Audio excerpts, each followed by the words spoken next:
De todo modo, fica a interrogação que talvez a gente não saiba responder, não? Mas que encontra, às vezes, saídas inesperadas, não? Ou mostras inesperadas de um outro ângulo. Não? Às vezes, para isso, funciona aquilo que a gente chama de arte, a literatura, que acaba mostrando mais do que a gente pode. A gente sempre procura, nesse seminário, ter alguém que consiga mostrar um pouquinho isso, esse outro lado, que não é racionalizável inteiramente, não dá para discutir, mas que mostra. Vou pedir ao Juliano que tente mostrar isso um pouquinho com alguém que não é brasileiro, não está no Nordeste, não está em São Paulo, já morreu há muito tempo, viveu lá na Rússia, e que se chamava Dostoiévski. Talvez ele tenha alguma coisa a nos dizer sobre esse estranho ser humano. Juliano.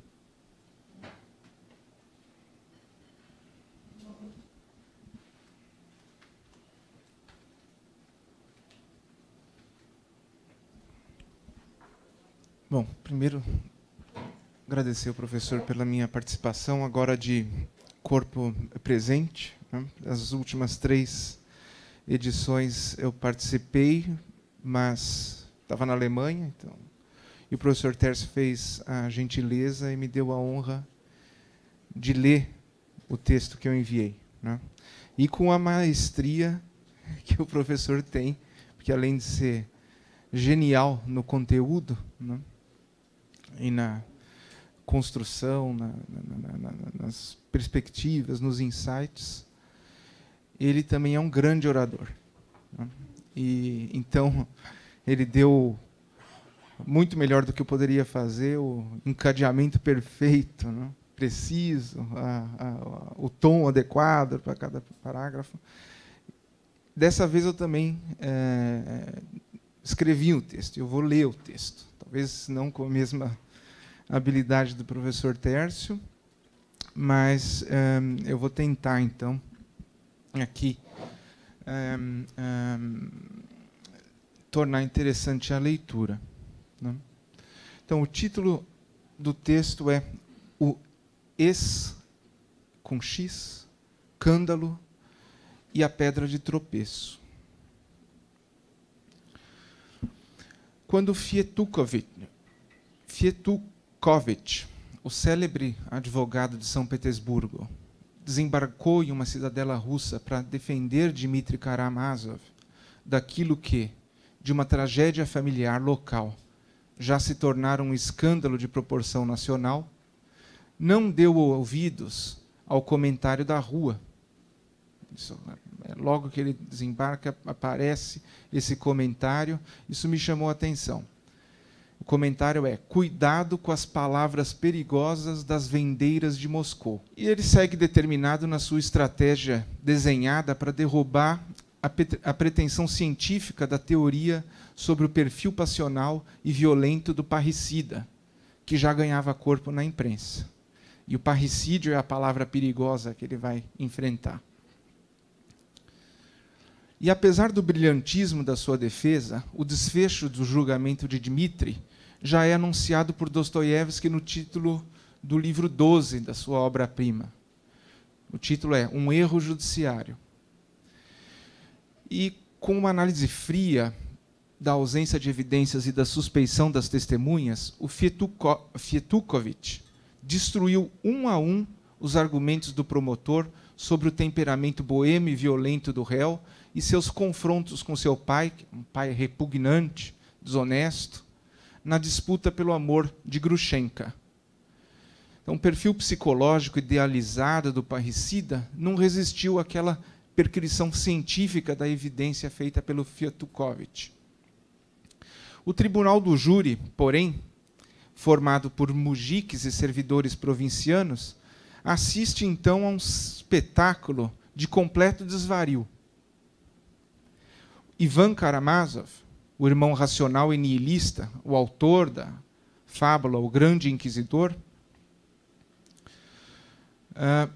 e ele é o único a conhecer o verdadeiro assassino, né, o Smerdyakov, ele tem um colapso mental. Ele é lúcido durante toda a obra, mas no momento do seu testemunho ele tem um colapso mental e é arrastado para fora. Outro momento de desvario, o depoimento enciumado e condenador da sua noiva, Caterina, os homens ressentidos na multidão que esfregam as mãos por vingança, esperando a vingança, e as mulheres presentes que, apesar de acreditarem que Dmitri era o assassino, aguardavam esperançosas pela absolvição, porque elas se sentiam atraídas pelo romantismo daquele triângulo amoroso entre o boêmio Dmitri, Catarina e Grushenka. No capítulo final, cujo título também é revelador, o título do capítulo final é Os mujiques se mantêm firmes. Né? Aquela condenação já anunciada, ela é fruto não propriamente do convencimento no exame das evidências, também não é fruto da crença na teoria psicológica da acusação, mas ela decorre da repulsa ao parricídio e a reafirmação daquela moralidade provinciana. O Fietukovitch não poderia antever que Dmitri seria condenado pela maledicência local sobre a família Karamazov e a retumbância e o sentimento de asco em torno da palavra parricídio. A força dessa maledicência local para destruir ícones já é antecipada um pouco antes, de modo alegórico, no livro 7, que se concentra ali no verdadeiro herói da obra, que é o irmão místico e puro, o Alyosha. Os Irmãos Karamazov é uma obra inacabada do Dostoiévski. O outro volume seria sobre o Alyosha, né? E o misticismo da alma do povo eslavo, né? Então, o Alyosha ele lida com a morte, nesse capítulo, do seu tutor, o monge Zósima. E é uma alegoria interessante, porque a comunidade e o monastério local, eles acreditam que o corpo de um homem santo, isso é uma crença local, idiosincrática, o corpo de um homem santo, eles acreditam que esse corpo é incorruptível. Mas o corpo de Zósima, para surpresa de todos, que muito admiravam, começa a se decompor imediatamente, e o cheiro insuportável se espalha. Não há nada que Alyosha possa fazer contra o mau cheiro, que rapidamente toma conta dos corredores do monastério, e aí tem uma transição interessante, que é aquele mau cheiro para os comentários que vão para as ruas. E o professor Celso falou antes, uma oposição interessante entre a rua e a praça pública. Então, esses comentários que tomam as ruas carregam um pouco daquele mau cheiro. E isso vai corromper aquela imagem cultivada do religioso, do líder religioso local. Então, o espetáculo do julgamento do Dmitri Karamazov, em meio a um escândalo de proporção nacional, com um embate entre a racionalidade ocidental, personificada no Fietukovitch, que vem de São Petersburgo, e a construção midiática, personificada pelo promotor público, formam uma alegoria para pensar na impotência da razão e da mídia tradicional para lidar e penetrar na sociedade de redes atual. O Dostoiévski faz, com a dramatização do julgamento, um verdadeiro elogio ao erro judiciário, ao equívoco, ao que é falso. Uma marca constante das suas obras é a oposição à visão kantiana de uma racionalidade moral universal, em prol da idiosincrasia do temperamento eslavo, né? Onde as reações humanas mostram toda a sua riqueza e intratabilidade. A vinda do advogado de São Petersburgo, do Ocidente, a uma cidadela, representa essa oposição entre o universal e o gueto, a província. E o tema parricídio é o ingrediente de tensão e conflito moral nessa oposição. Mas há também aqui uma crítica mais aguda a qualquer forma de idealização. Fietukovitch perde o julgamento, mas o procurador não o vence. a construção psicológica do vilão também sucumbe. Vitoriosos são os mujiks, que manifestam seu repúdio e usam a oportunidade para reafirmar a moralidade local, ao reagir com severidade figadal ao ultraje representado pelo parricídio, cujo mau cheiro já fora espalhado pelas fofocas. A Camila falou um pouco da força das fofocas. O julgamento de Dmitri é o grande triunfo do homem do subsolo, do irracional, do desprezível, mas autêntico em todas as suas vicissitudes, a vitória desse subsolo sobre o belo e sublime das praças públicas europeizadas e o ideal de virtude moderno que é exposto por esse escândalo que está dentro da obra. E aí, olhando para o escândalo, né? Na catequese oficial do Vaticano, o escândalo é definido como uma atitude ou comportamento que induz o outro a fazer o mal. Então, dar escândalo ou escandalizar é tentar o vizinho.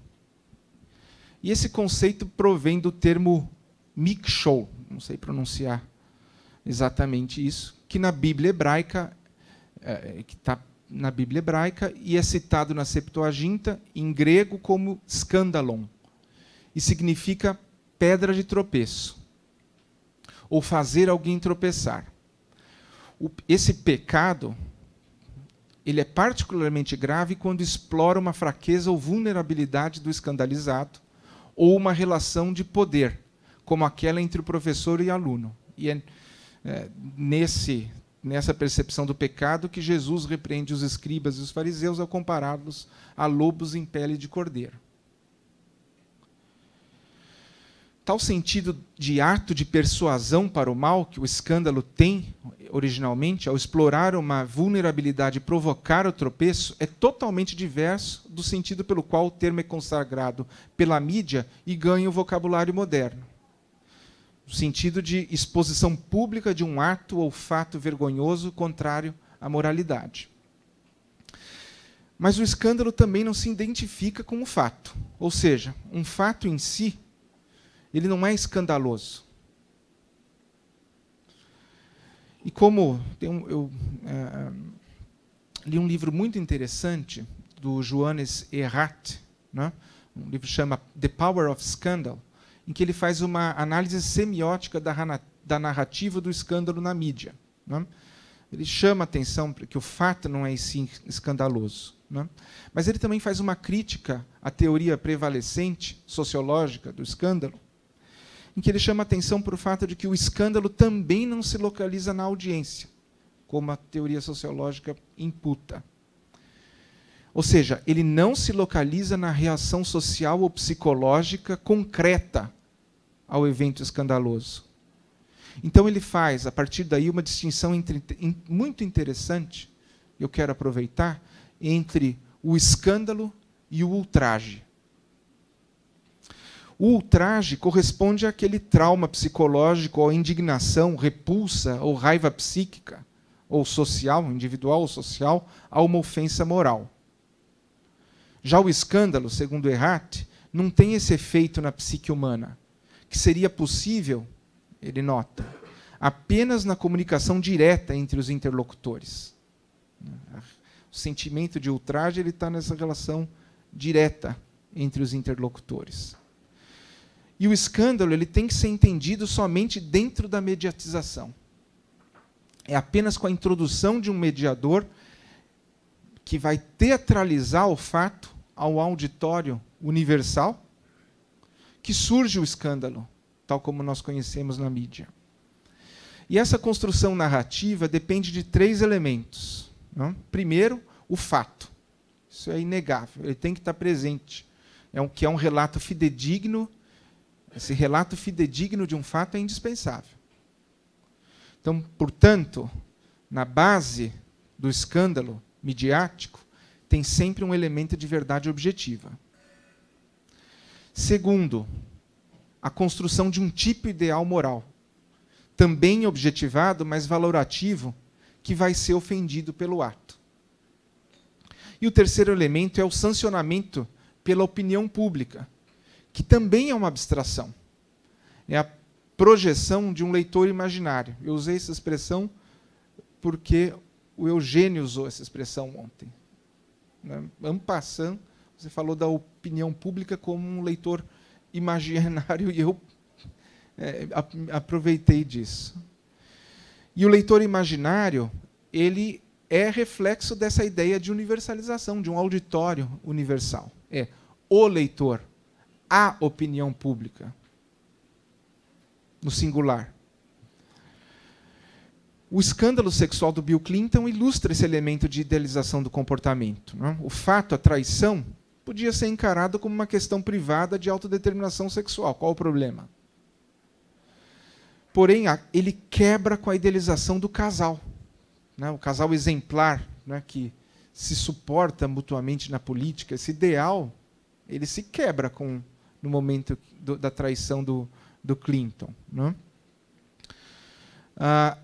E é engraçado que também essas narrativas vão evoluindo em cima do mesmo fato, e logo em seguida a tematização se voltou para algo distinto, que era a idealização da dignidade do presidente. O tema deixou de ser a traição e a questão central passou a ser se o presidente faltou com a palavra com os cidadãos. Ou seja, quando ele disse que não teve relação sexual com a Mônica Lewinsky. E aí vem toda a discussão se blowjob é ou não é sexual intercourse.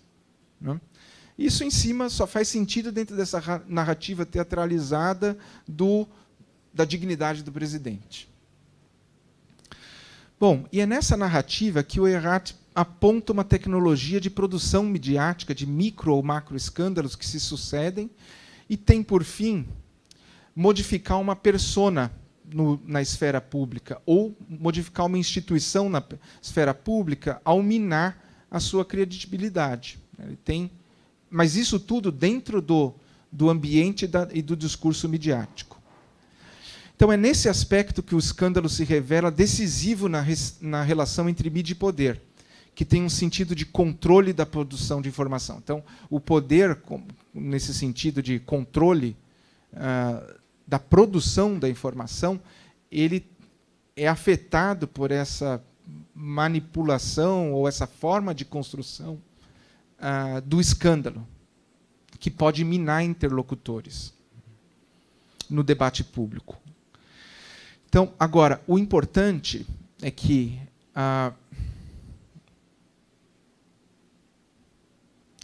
então, nessa relação com o poder, aparece e se torna crítica a preocupação das celebridades e políticos em relação à privacidade, no momento que eu sou exposto pela mídia, pelo escândalo.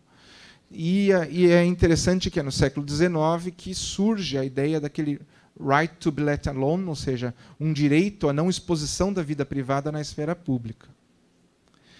O Eugênio Butti fez ontem uma espécie de meia-culpa da mídia pelo ganho de espaço do entretenimento na mídia impressa, a partir da década de 50 ou 60. Ou seja, a ideia aqui é que teria sido a primeira porta para a irracionalidade prevalecente nas redes sociais hoje. Mas talvez a quebra de racionalidade não esteja nessa teatralização do fato, da narrativa. Na análise do Erhardt, isso me chamou a atenção, o discurso, mesmo na narrativa do escândalo, que envolve esse entretenimento, a noção de uma tragédia, ela continua racional. Ela está sempre vinculada ao fato e ele é construído em cima desses tipos universais. A audiência,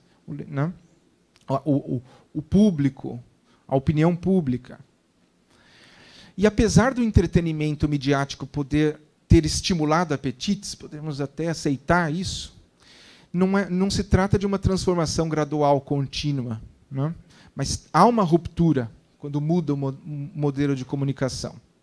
Esse modelo de comunicação em redes sociais, ao retirar o intermediário na produção de conteúdo, esvazia, então, esse conceito de escândalo mediado e o reduz ao ultraje. Os episódios ultrajantes deixam de ter essa pretensão de universalidade seja quanto ao auditório, seja quanto ao valor moral construído. Esse valor moral se fragmenta, se perde. Então, trata-se de uma comunicação direta que permite a reação psíquica imediata, manifestada por uma nova linguagem iconográfica, que são os emojis, os GIFs, né, que traduzem ali imediatamente essas reações emocionais que são decorrentes desses ultrajes. E se, como notou o professor Tércio na sua aula magna, na sexta-feira, o logos do alfabeto explodiu as tribos, né, e foi muito interessante, eu achei genial essa nota do professor, né, ao construir a ideia do alfabeto como um logos, né, e eu, na hora eu lembrei o Hobbes, no início do Leviatã, ele homenageando o Galileu, ele fala, né, na habilidade dos aritméticos em somar, juntar números, né, e como isso também se reflete, ou como a partir daí se constrói a lógica, porque ela decorre da combinação entre palavras para formar sentenças e da combinação somar ou subtrair sentenças para formar argumentos. Isso mostra bem como o alfabeto ele distancia e constrói, depois o Frege, acho que primeiro o Leibniz vai trazer a ars combinatória, né, a lógica como combinação de símbolos, combinação de conceitos, e o Frege, né, também, em que ele destaca estrutura na linguagem de predicados, a característica composicional da linguagem, né, e a lógica moderna aparece aí, né. Então, tudo a partir do alfabeto. Eu gostei muito disso. Mas, enfim, como o professor Tércio notou, essa distância, esse distanciamento e o logos típico do alfabeto, ele implode, né, as tribos, né. Mas agora a linguagem iconográfica que prevalece nas redes é uma causa ou é um sintoma dessa reagregação das tribos? E é nesse ambiente comunicativo novo que a verdade ou o fato perde sua relevância, né? Normalmente nós ligamos a confiança à verdade do discurso do interlocutor. E todo o treinamento profissional do jornalista está ligado à verdade, o fato, para a construção da confiança. Mas a confiança ela pode advir diretamente da afetividade ou da identificação com o outro ou com a tribo, independentemente do logos. Ou seja, ela é construída, pode ser construída inteiramente no ethos, não? Ou seja, na relação entre os interlocutores do discurso, não mais no discurso. Ou melhor, as manifestações discursivas ou pictóricas passam a ser veículos de construção ou reafirmação de identidades. E dentro desse modelo de comunicação, que o professor Celso Laffer chamou bem de uma lógica identitária, o fato e a verdade perdem o valor. Ganham valor as idiosincrasias, os ultrajes. Isso porque a verdade ela é universal, ela uniformiza. Por isso, né, então, a verdade é universal e por isso ela uniformiza, ao passo que a crença no idiosincrático diferencia. Então, por exemplo, a crença na inexistência do Holocausto, nos benefícios da bulimia. Você tem grupos nas redes de trocas de técnicas bulímicas entre bulímicos, né? Ou de automutilação, ou de que a Terra é plana. Então, essas crenças idiosincráticas, muitas vezes têm essa função. O jogo não é veicular informação, é persuadir. Ou seja, e essas crenças idiosincráticas, elas diferenciam e criam um sentido de comunhão entre os seus membros. Então, esse efeito de câmara de reverberação, também chamado de echo chambers, que caracteriza os grupos em redes, ele é potencializado pela tecnologia, na qual as inteligências artificiais, principalmente o aprendizado de máquina, selecionam os novos conteúdos a partir dos envolvimentos e manifestações de interesses passados. Isso faz com que a plataforma seja cada vez mais atrativa e eficiente, que o Torquato comentou aqui do Netflix. Ela identifica melhor as próprias confissões individuais, ele identifica melhor quem cada um é, né? A Netflix sabe melhor sobre quem você é, na verdade, os algoritmos por trás, do que a sua própria percepção de si. Porque você tem exatamente essa frase e o autor dela. Os algoritmos sabem mais de você do que você diz. Exatamente. Não é do autor do livro, mas está lá referido. Eu acredito nisso. Muito embora esses algoritmos não tenham conhecimento, né? Eles revelam algo. Eles revelam padrões que mostram quem você realmente é. Bom, a linguagem, né, na multiplicidade de grupos interconectados em rede, deixa de ser primordialmente descritiva para se tornar primordialmente de ação, de afetividade e de persuasão. E o impulso comunicativo deixa de ser guiado pelo esforço profissional em informar e debater, como na mídia tradicional, e passa a ser direcionado pelo desejo de autoapresentação, em se afirmar e influenciar buscando a popularidade, ou os likes, e buscando a atenção, né? Até se fala hoje nas redes em uma nova economia da atenção, né? E daí o peso do conteúdo chamativo e de entretenimento nesse ambiente. Bom, a sucumbência do Fietukovic perante os mujiks ilustra bem a dificuldade do discurso isento e racional da mídia tradicional em penetrar e se disseminar nas redes, né? A primeira palestra mostrou isso. De que forma a imprensa tradicional precisa se reorganizar para exercer um papel agora nas redes? Essa foi a pergunta, né? O drama.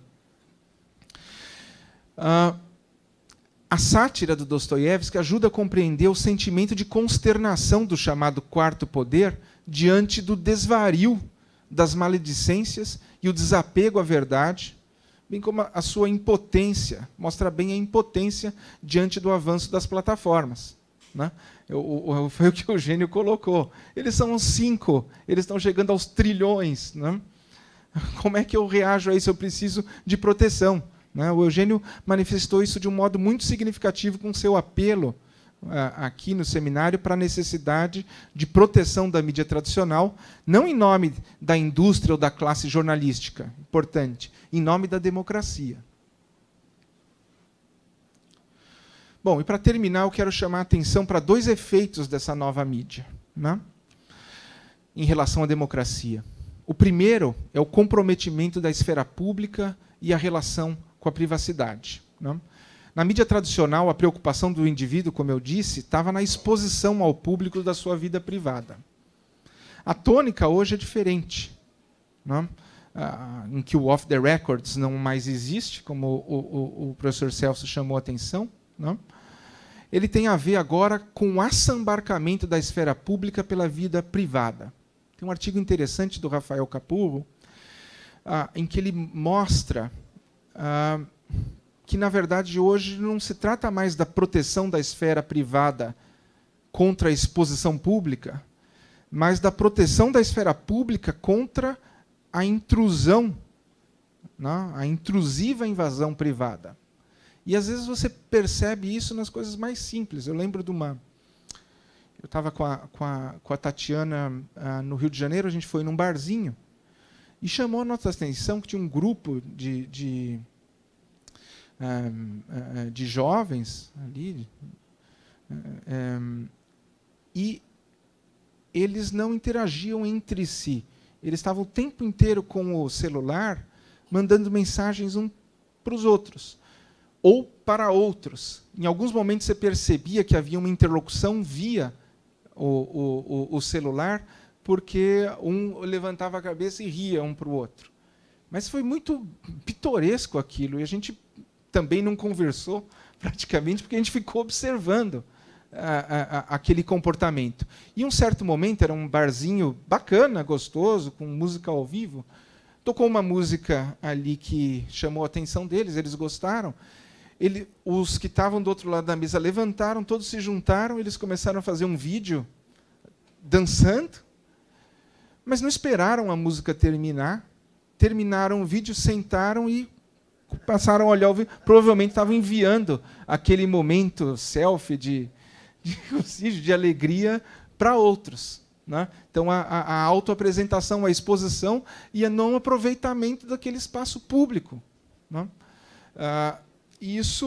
Então, esse exemplo peculiar também ganha escala quando a gente vê a discussão política tomada pelas redes. Né? A esfera pública, então, passa a ser tomada. Ou seja, os debates eles deixam de estar na praça pública, na ágora, guiados pelo escrutínio racional e pela exposição lúcida e aberta de ideias, e vai para as ruelas. E aí eu vou aproveitar a expressão do Celso Laffer, né, de ontem. Também achei muito interessante. Então, ele sai da praça pública e vai para as ruelas, dentro de grupos interconectados, nos quais a fronteira entre o público e o privado se dilui nas relações com familiares, com amigos, com colegas de trabalho, com terceiros, relações cívicas. Não está mais claro o que é público e privado. E a esfera pública passa a ser exercida ali. Né? E ali, nesse ambiente, o debate racional se mistura a autoafirmações e demonstrações de afeto. A confiança se desprende da verdade e liga-se diretamente a um sentimento de identificação pessoal, em um novo ambiente de comunicação direta entre pares, no qual a maledicência e a fofoca, antes de dimensão apenas local, pelas limitações físicas propriamente, pode ser viralizada em escalas geográficas bem mais abrangentes. E o segundo aspecto, em relação à democracia, é o novo sentido de poder informacional.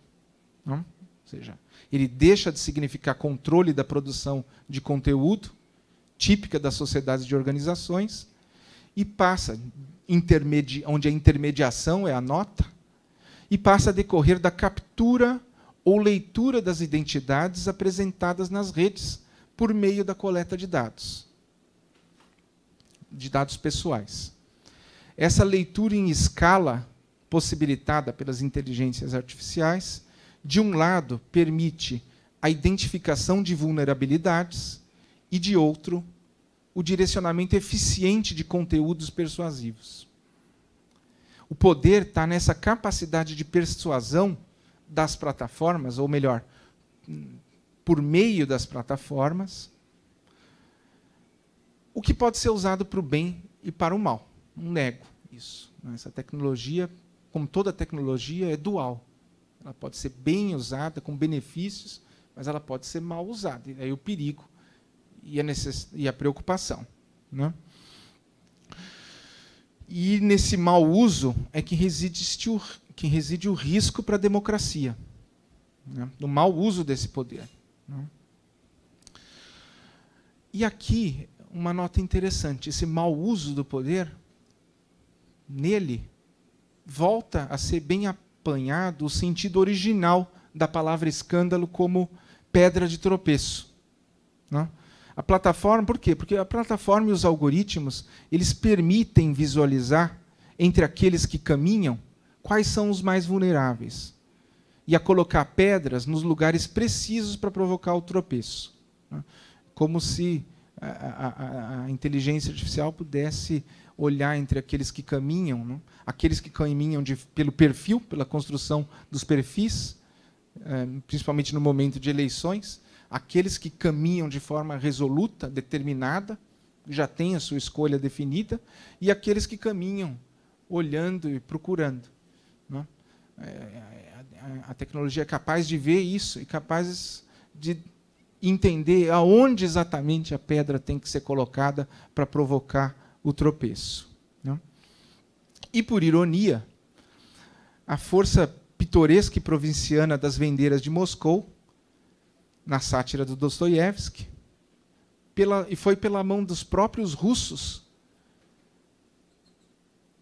que essa circulação das palavras ou dos emojis perigosos, dos GIFs perigosos, dos vídeos, foi pela mão dos russos que ela ganhou escala global, né, pela nova tecnologia da maledicência desenvolvida pelos eslavos. Né? E aí eu termino com a primeira estrofe do hino russo antes da Revolução: Deus salve o czar.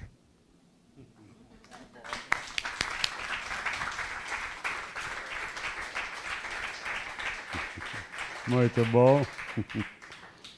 Muito bom, acho que você conseguiu fazer um jogo importante entre o modo como a arte às vezes revela o insuspeitado de um outro jeito, e ao mesmo tempo colocando o seu jeito, que é o intelectual que reflete sobre isso. Acho que o jogo foi bem feito. A questão foi posta. Nós assistimos aqui a uma manifestação autêntica que saiu pelo YouTube. Para onde vai chegar, como vai chegar, talvez não chegue à imprensa. Difícil. Mas talvez chegue, nunca se sabe. Mas, enfim, como fica essa forma, num certo sentido, idiosincrática de mostrar, né? A minha comunidade está sofrendo, etc. Quem vai sentir isso e como é que isso vai ser usado é a nossa interrogação. Ela falou como os mujiques, né? De um certo sentido. E, por outro lado, nós temos o problema da técnica e da tecnologia. E do papel, plataformas, imprensa. Acho que essa é a interrogação que fica.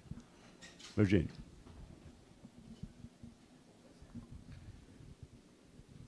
Eu vou ser bem rápido, mas eu não podia deixar de fazer um comentário, talvez uma questão, partindo de uma observação. Eu estava ontem conversando rapidamente com o Juliano, ele falou: eu escrevi ontem, escrevi hoje. É um ótimo jornalista, porque se você escreve rápido desse jeito, você pode encontrar emprego em qualquer um dos 2 ou 3 jornais sérios, que é algo muito valioso e é muito impressionante, dada a qualidade do que você nos apresentou, a elaboração, o grau de abstração, as relações inteligentes, e é um grande prazer ouvir. Eu faria dois pontos aqui, que o primeiro é sobre proteger a esfera pública do que você descreveu bem como a vinda intrusiva das privacidades. Alguém, e esse nome agora me escapa, observou há algum tempo que nós tínhamos saído da era da invasão de privacidade e ingressado na era da evasão de privacidades. As privacidades são loucas para se evadirem e se tornarem públicas. E, sem dúvida, isso é um traço que marca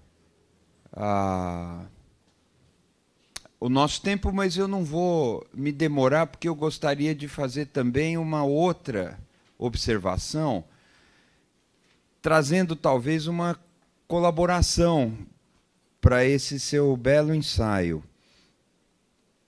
Eu estou bastante impressionado com certas semelhanças que, vejam bem, não são semelhanças determinantes, não são necessariamente niveladoras ou não correspondem ao estabelecimento de um sinal de igual entre um fenômeno e outro. Mas, isso posto, eu ando bastante impressionado com certas semelhanças entre técnicas de comunicação que foram muito elaboradas no fascismo e no nazismo e o que parece acontecer de forma não intencional, quase que espontânea, mas quase que espontânea, nas redes e nesses ambientes digitais. Um desses nexos, você apontou muito bem quando falou que a confiança não depende mais do discurso, não depende mais do argumento, mas depende de uma identidade. E você diz um ethos. Eu gostaria de deixar aí essa sugestão. Eu fui consultar um texto, Psicologia de Massas e Análise do Eu, que é um texto do Freud de 1921, em que ele antecipa o que aconteceria no comportamento das massas a partir da década de 20, principalmente na Itália e na Alemanha. E ele fala nesse livro da identificação. E ele apresenta a noção de identificação como algo que faz parte da pré-história do complexo de Édipo. Faz parte da pré-história do complexo de Édipo, na minha forma de entender, por duas dimensões distintas. A primeira é que a identificação projeta um pai primordial, ou depende da figura de um pai primordial, ou reedita um pai primordial. Mas é o que nos coloca diante da horda selvagem, que Freud comenta também quando ele estabelece o mito que ele inventa, que ele sintetiza para localizar o nascimento da civilização. Agora, uma outra dimensão da compreensão desse termo pré-história do complexo de Édipo é que Freud fala que a identificação ocorre na criança antes da formação do complexo de Édipo ele mesmo. O complexo de Édipo envolve uma relação de competição, de rivalidade. E a identificação não. Ela é quase que uma entrega total. A identificação quase que passa por fora de qualquer razão, de qualquer defesa, de qualquer crítica. E ocasionaria quase que uma fusão entre um e o outro. Quase, né? Não é bem isso, mas... sem dúvida, isso talvez não seja nenhum ethos. A identificação talvez seja também anterior à formação de um ethos, que teria a ver com uma certa incidência da vontade e, portanto, uma certa incidência da razão. Por isso que eu fico muito tentado a pensar coisas como irracionais, às vezes. Freud fala que a psicologia das massas, com o chefe primordial, é caracterizada por irracionalidade.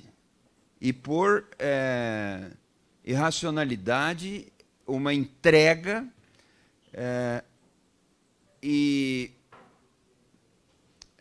enfim, talvez isso tenha relação com essa... A imprensa busca sempre uma mediação, pela razão você aponta muito bem, porque o escândalo ainda está na órbita de uma razão. O que vai além disso é a renúncia da razão, e aí enfim, é só uma colaboração de alguém que adorou a sua apresentação.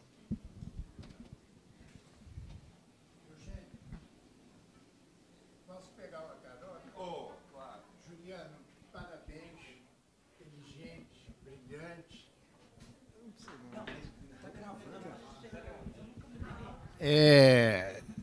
Eugênio, obrigado. Apenas o Tércio começou o seminário para saber se a imprensa ia acabar ou não acabar. eu quero comunicar que a imprensa do Rio de Janeiro não vai acabar, principalmente hoje, porque publica 8 páginas sobre Andréa Pachá.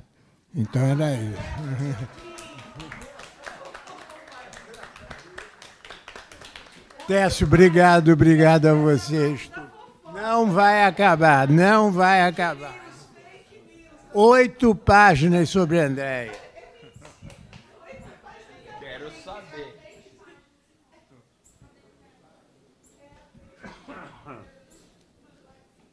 Eugênio, obrigado pela indicação. Eu vou ler com atenção esse texto, porque é muito pertinente mesmo, né? Está ali no core, né? E eu lembrei também aqui do texto Asylum, né, do Goffman, que é uma análise muito interessante, em que ele olha por que a privacidade é importante, né? E a análise dele nesse livro é a ideia de que sem a privacidade, e nesses asilos antigos estudados por ele, a nota era que realmente as pessoas deixam de ter privacidade em absoluto, né? São tratados como gado. E aí o termo que ele usa é a mortificação do indivíduo, né? E essa ideia do gado, a mortificação do indivíduo, é interessante quando você falou da horda, o líder e a horda, né, no comportamento de massa. E, de fato, é interessante porque tem pesquisas no âmbito de ciência cognitiva que tentam estudar nas redes e tentar parametrizar o comportamento de horda. Como ele acontece? Isso é muito característico. Então, ao mesmo tempo, nas redes você tem os grupos, mas, de repente, você tem na viralização uma propagação de comportamentos de horda. E se segue, né, o comportamento de forma irracional, como se a pessoa fosse mortificada e a crítica suspensa, né? Então, achei muito interessante. Eu vou aproveitar isso sim para desenvolver as ideias. Ricardo. Eu vou ser bem breve, retomando aqui um pouco da metodologia do professor Tércio, que eu acho que o que eu mais aprendi com ele foi essa ideia de que o jurista, a tarefa dele é fazer uma arqueologia semântica e depois observar a estrutura social, se ela mudou, e acomodar ali novas estruturas semânticas dando resposta. Ele foi, durante a carreira dele, ele foi bem sucedido. Um deles é a questão, acho que foi um parecer, ou talvez artigo sobre o sigilo das informações. Nenhum legislador conseguiu fazer, nenhum juiz conseguiu, nenhum ministro do Supremo. O professor Tércio fez uma arquitetura semântica ali para uma nova constelação e acabou todo mundo aceitando aquilo. Então, a tarefa nossa, enquanto jurista, é, de certa forma, fazer uma arqueologia mesmo conceitual e ver como muda a estrutura social e adaptar, talvez construir novas. E nessa questão da palestra do Juliano, toca esse ponto central. A gente passou agora, né, com a emergência das plataformas digitais, para a transformação da forma como se produz e circula informação na sociedade. Isso é claro. 40 anos atrás, era nas grandes organizações. Juliano falou isso. Você tinha redações de qualidade e agora você tem as plataformas. Qualquer um pode produzir informação. Esse é o ponto. E se você olhar, professor Tércio, ontem o senhor falou da questão das metáforas que surgem, né? A plataforma é o quê? O senhor falou veículo. E eu fui dar uma olhada para uma palestra que eu dei no CNJ, como que surgiu isso nos Estados Unidos, nas decisões. Em 92 a 94, começou a surgir o que tinha no Brasil, aqueles chats do UOL. E o problema que surgia ali é justamente esse. De repente, todo mundo produz conteúdo. E o pessoal estava botando pornografia infantil, né, em alguns chats. E a questão foi judicializada. Primeiro foram os juízes, começaram a resolver. E começou um juiz falar, não, ele é responsável pelo conteúdo, ele tem que introduzir uma vigilância. E, por outro lado, outro juiz fala, não, ele não tem, porque ele... Aí vem a questão da metáfora. Ele é mais como um livreiro ou um distribuidor. O livreiro não tem. O livreiro que distribui a Folha, ele não pode ser responsável pela reportagem da Folha. E nos Estados Unidos, em 96, eles passam um estatuto, que depois é derrubado pela Suprema Corte, mas fica a seção 230, que fala que os intermediários não é responsável. Não são responsáveis.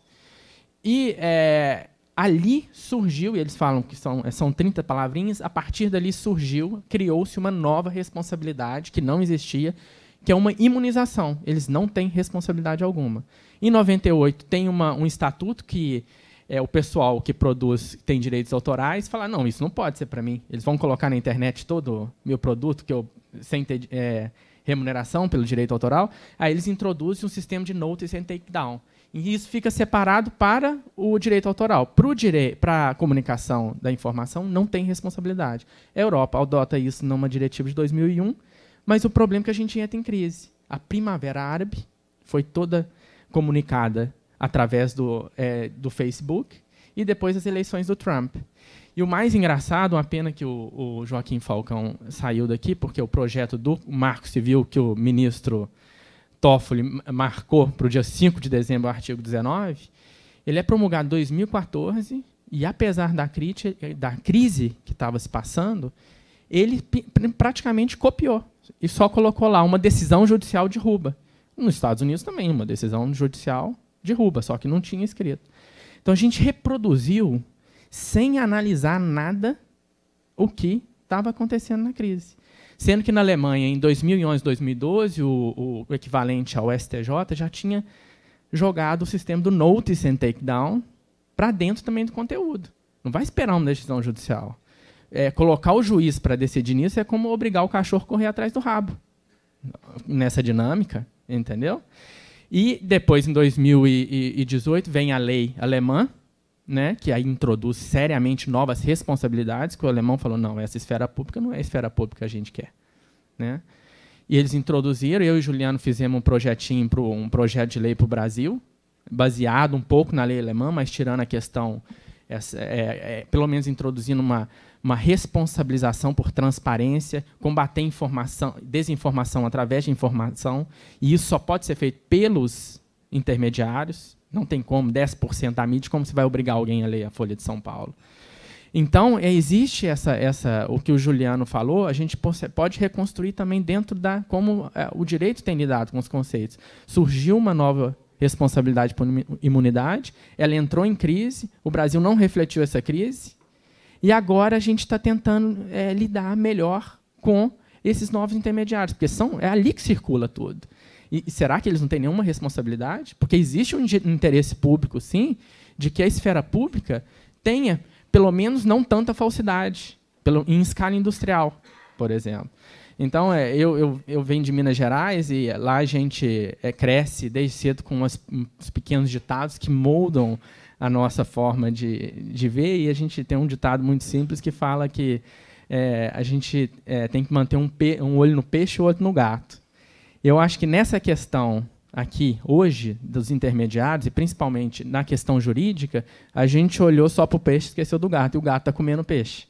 E isso com sérias repercussões para o Supremo, para os jornais e para a democracia. Só uma coisa importante daquele projeto, a gente discutiu bastante em Frankfurt, né? Ele tem uma contribuição importante do Eugênio Butti, embora ele não saiba, né? Que ela é inteira construída em cima da percepção e compreensão das fake news como notícias fraudulentas, né? E parte da interpretação da Constituição que também separa, né? No capítulo sobre liberdade de comunicação, separa a liberdade da comunicação da imprensa e a liberdade da comunicação em geral. É interessante esse traço na Constituição, né? A comunicação em geral não pode sofrer restrição, é o termo da Constituição, mas a liberdade de imprensa não pode sofrer sequer embaraços. O termo da Constituição, quando fala sobre a intervenção na imprensa, e depois todas as menções à proibição da censura, sequer embaraço. Achei muito forte isso. E, em cima disso, a gente construiu a fundamentação do projeto em cima de notícias, do que são notícias fraudulentas. E, portanto, por definição, a imprensa, o conteúdo produzido pela imprensa não pode ser objeto de uma lei de restrição a fake news, porque a imprensa não pode se autofalsificar. É uma contradição em termos. E o Ricardo trouxe aqui a ideia, de novo, da metáfora. Eu vou passar para você falar um pouco também. Não, porque a gente gosta muito do tema, metáforas, de perspectivas distintas, né? O Torquato olha para a metáfora do ponto de vista do seu papel persuasivo na retórica. E eu olho para a metáfora de um ponto de vista conceitual, em particular em inteligência artificial, com representação do conhecimento e a forma pela qual a metáfora ela associa, proforma redes de conexão entre termos. Isso gera conhecimento. A metáfora tem um papel cognitivo, não é só uma figura de linguagem. Ela forma conhecimento, forma. E isso, para mim, é o mais interessante. Em particular, o interesse em inteligência artificial e pelo direito, eu acho que a inteligência artificial e o direito têm uma nota comum. Tanto o direito quanto a inteligência artificial tem por objeto lidar com problemas filosóficos profundos, extremamente complexos, por meio, com a necessidade de produzir soluções práticas, né? A ideia do o direito com a ideia de responsabilidade, né? Vontade livre, né? E eu tenho que construir soluções práticas. Na inteligência artificial tem que lidar com ontologias, só que de uma forma prática. Como é que eu ensino uma máquina sobre o que existe, né? E como os conceitos se correlacionam? Isso que eu acho muito desafiador. Mas aqui o Ricardo trouxe de novo a ideia do veículo e da plataforma, né? O veículo carrega na nossa cognição, talvez de forma imperceptível, a ideia de que é algo que conduz os passageiros. Então, o auditório universal ele é conduzido pelo veículo. E aí, isso é o caminho para marcar a responsabilidade dos veículos, porque é ele que atua. Agora, as plataformas, isso se esvazia. As plataformas são onde os trens passam, né? Mas a plataforma não conduz nada. Portanto, por que responsabilizá-la, né? Então, tem que lidar com essas metáforas, é difícil. Eu disse que não queria falar, mas quero. Eu quero falar. Eu quero falar. A minha abordagem de metáfora, se eu posso dizer minha, não é, na verdade, anda para esse lado de metáfora com força cognitiva, assim. Durante uma época, eu prestei muita atenção em autores como Lakoff, Johnson, não é? Metaphors We Live By, e tem todo um sentido de construção cognitiva mesmo, projeção do corpo, né? Mas, ao longo dos estudos, eu deparei com Blumenberg. E essa coisa de Blumenberg aplicar-se-ia aqui perfeitamente. Ele tem a ideia do que ele chama de metáforas absolutas, que são metáforas irredutíveis a qualquer conceitualização. A ideia básica é a seguinte: o conceito é o triunfo da razão, mas não é toda ela. E nessa parte da razão, que não é conceito, há uma espécie de mergulho, que ele chama anteconceitual, em raízes irracionais.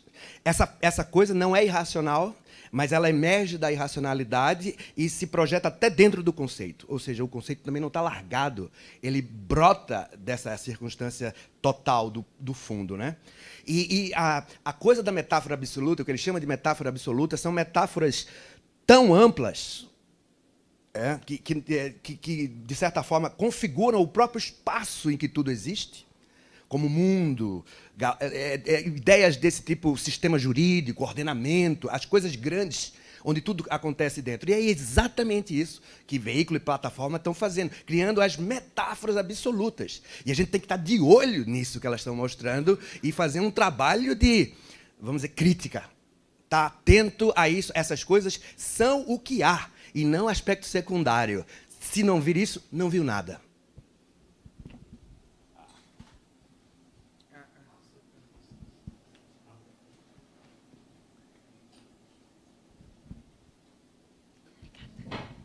Tem um ponto que eu acho importante de enfatizar, que é lendo o Justiça Digital, do Laseg e do Garrapon, que fazem uma análise bastante contemporânea dos problemas, né, da relação entre o direito, as formas de normatividade, né, quando code is law, né, quando o próprio código constitui a norma, eles falam, olha, tem uma dimensão que agora casa perfeitamente com esse maravilhoso argumento, professor, né, mas eles falam assim, nós não percebemos que os algoritmos, quando eles recolhem os dados públicos e entregam classificações, ratings, perfis, ali também existe uma privatização do público, porque ali existem decisões sobre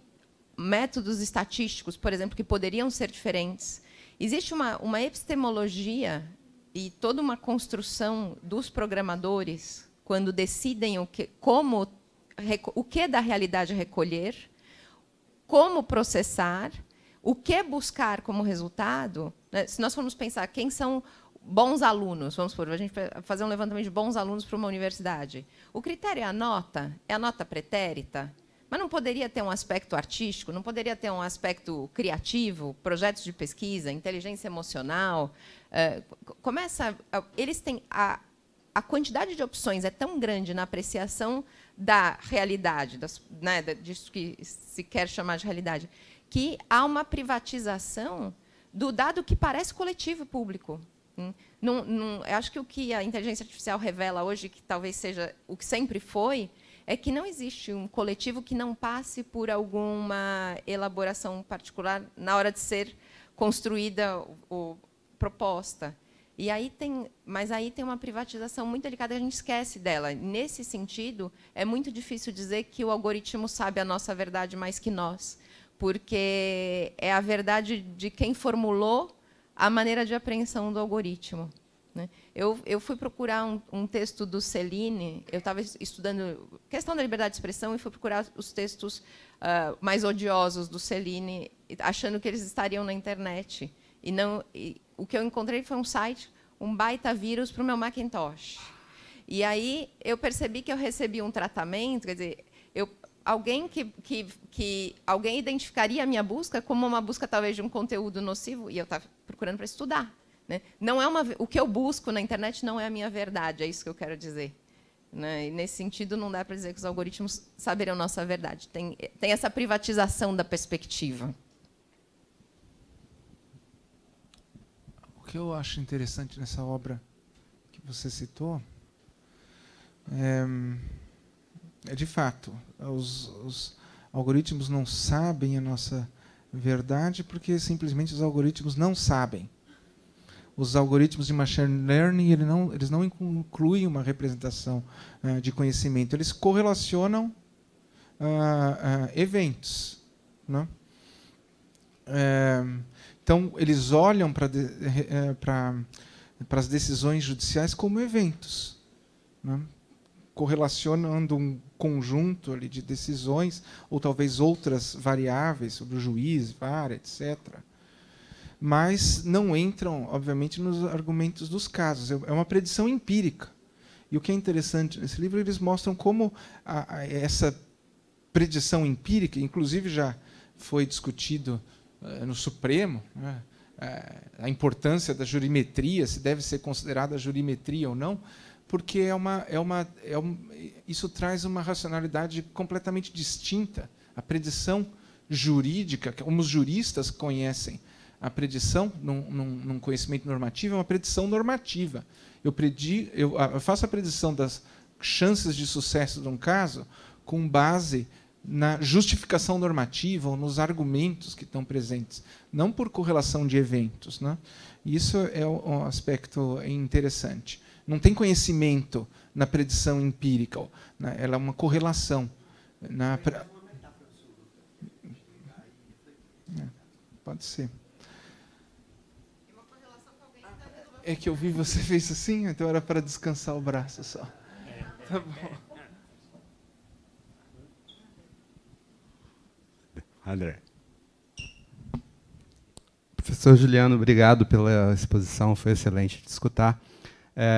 Enquanto você estava falando, eu estava lembrando de um livro que eu li de um professor de Harvard que trata desses temas, que é o Cass Sunstein, que se chama #Republic. E me parece que há um problema, quando a gente discute em que medida a democracia é ameaçada por essas novas tecnologias, me parece que existe um problema um problema de arquitetura da plataforma, dessas plataformas como Twitter, Facebook, etc. Na medida em que eles seguem uma tecnologia que esse autor chama de uma tecnologia de filtragem. Em 1995, um pesquisador do MIT chamado John Negroponte imaginou um diário de notícias que ele deu o nome de The Daily Me. Então, você seria capaz de filtrar tudo que você receberia de notícia diariamente, né? Então, essa tecnologia de filtragem dessas plataformas me parece que segue exatamente aquilo que ele tinha imaginado, porque a gente é capaz de filtrar essas notícias que nós recebemos, e aí o nosso feed de notícia acaba nos isolando uns dos outros, né? Criando esse fenômeno que é esse fenômeno da echo chamber, né? da câmara de eco. Por que isso prejudica a democracia? Porque a democracia não funciona adequadamente se a razão pública não funcionar adequadamente, né? E a razão pública vem sendo constantemente minada por essa tecnologia de filtragem, na medida em que, para ela funcionar, precisa haver reciprocidade. E essa tecnologia dificulta muito o nosso diálogo uns com os outros, porque ela nos isola, né? Eu queria ouvir um pouco assim, o que você pensa, qual a sua opinião sobre como lidar com esse problema. Porque, do modo como eu vejo, me parece um problema da arquitetura da plataforma. E, nesse sentido, a plataforma ela direcionaria, sim, em alguma medida, o modo como nós nos relacionamos, né? Como lidar com esse problema? Se o problema for arquitetura, né? Como a gente pode lidar com isso?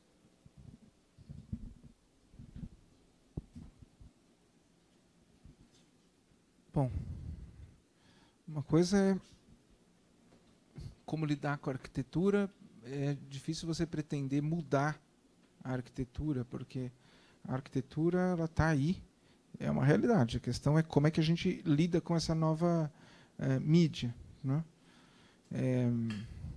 Então é difícil você entrar e começar a regrar códigos, né, de tal forma que a arquitetura se modifique, porque ela é produto da necessidade de comunicação que se aparece, ela atende uma demanda, né?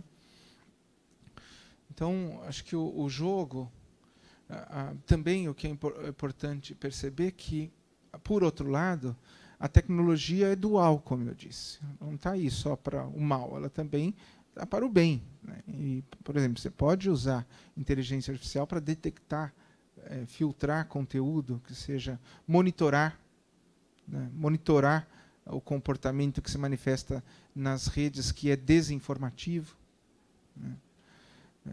Então, acho que a forma de lidar é usar o lado bom do dualismo da tecnologia contra o lado mal da tecnologia.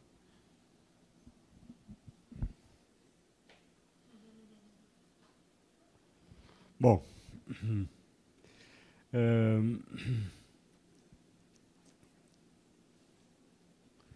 acho que vamos chegando ao final. E essa discussão bastante fecunda, acho, nesse final nos mostrou talvez mais um desafio propriamente do que uma saída. Mas só a mostra do desafio sempre já é uma forma de indicar o desafio.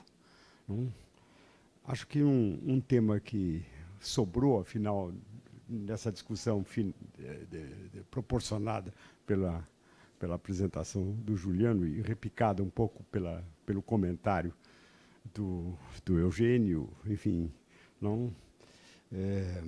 essas intromissões, por assim dizer, a privacidade, a evasão da privacidade, a invasão da privacidade, põe um pouquinho de luz sobre papéis diferentes desempenhados pelas diferentes mídias, pela tradicional, pela atual, enfim, como é que a gente observa isso, não?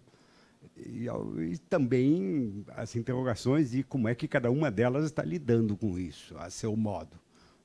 E aí entrando, enfim, aspectos novos, como a inteligência artificial e tudo mais. Acho que talvez seja interessante a gente observar, em termos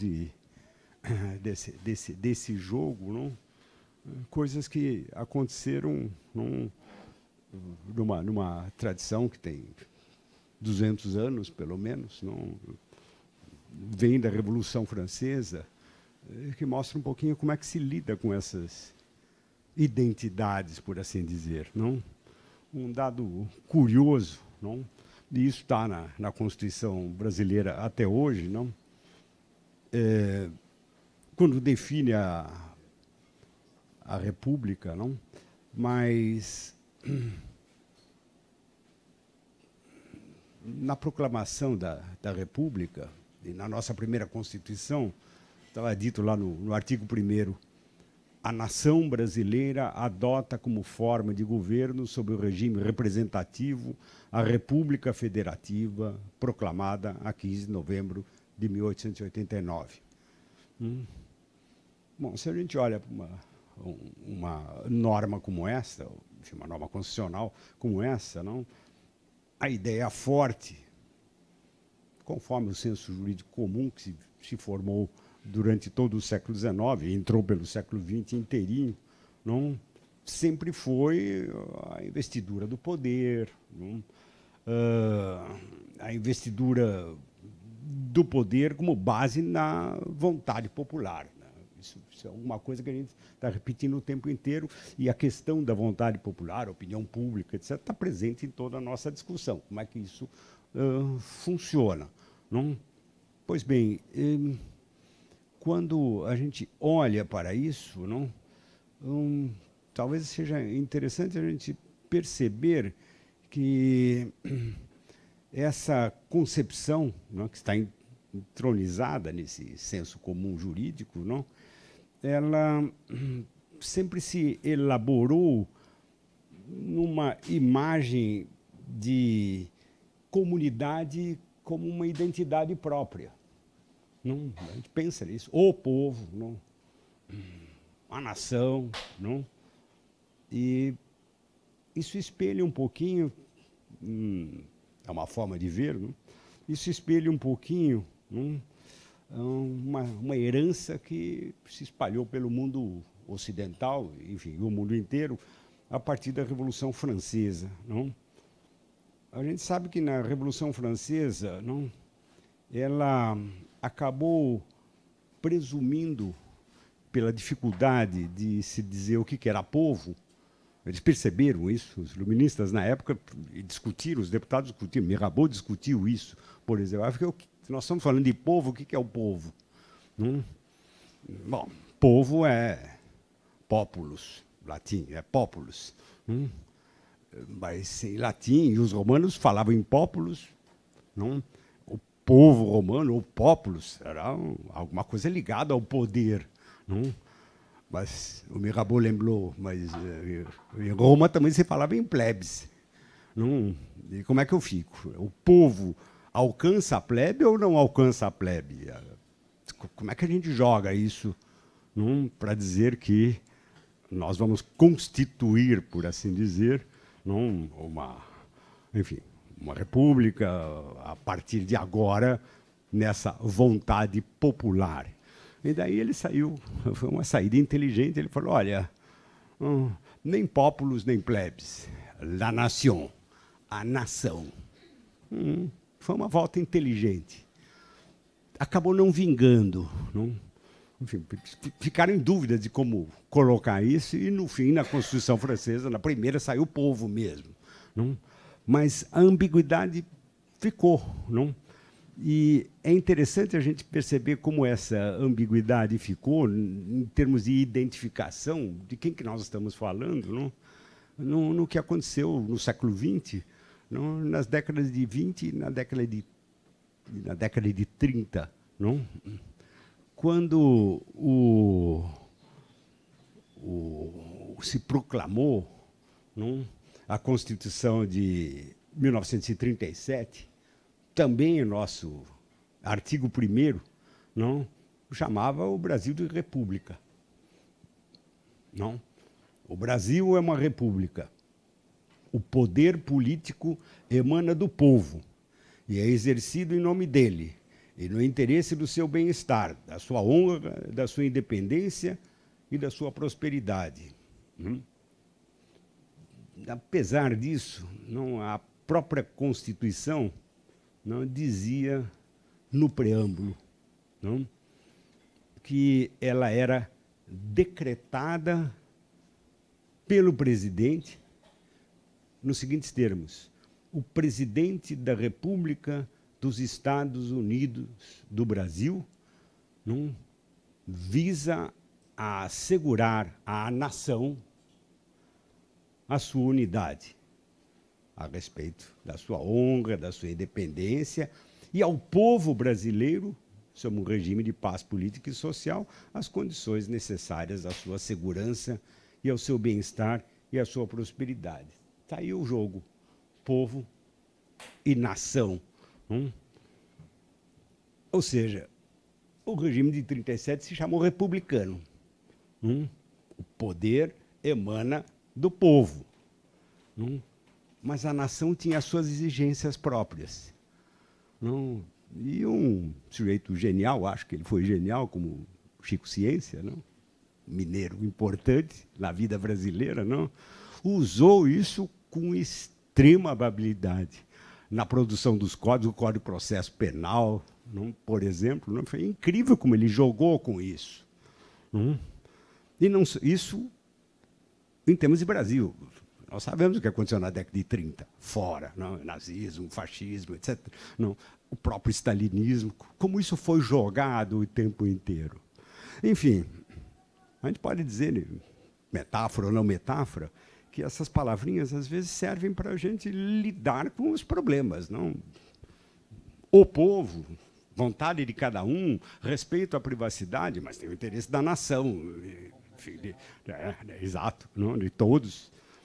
Essas palavrinhas funcionaram razoavelmente bem para os propósitos políticos daquela época, e isso nos alcançou até o final do século XX. A nossa Constituição é de 88. Acho que o que a gente está enfrentando agora é um pouquinho de enfraquecimento dessas palavras. Talvez o que a gente esteja sentindo é que noções como essa de o povo, a nação, não estão funcionando mais. E nesse jogo de plataforma ou mídia, opinião, onde é que ela aparece? Onde é que está o povo?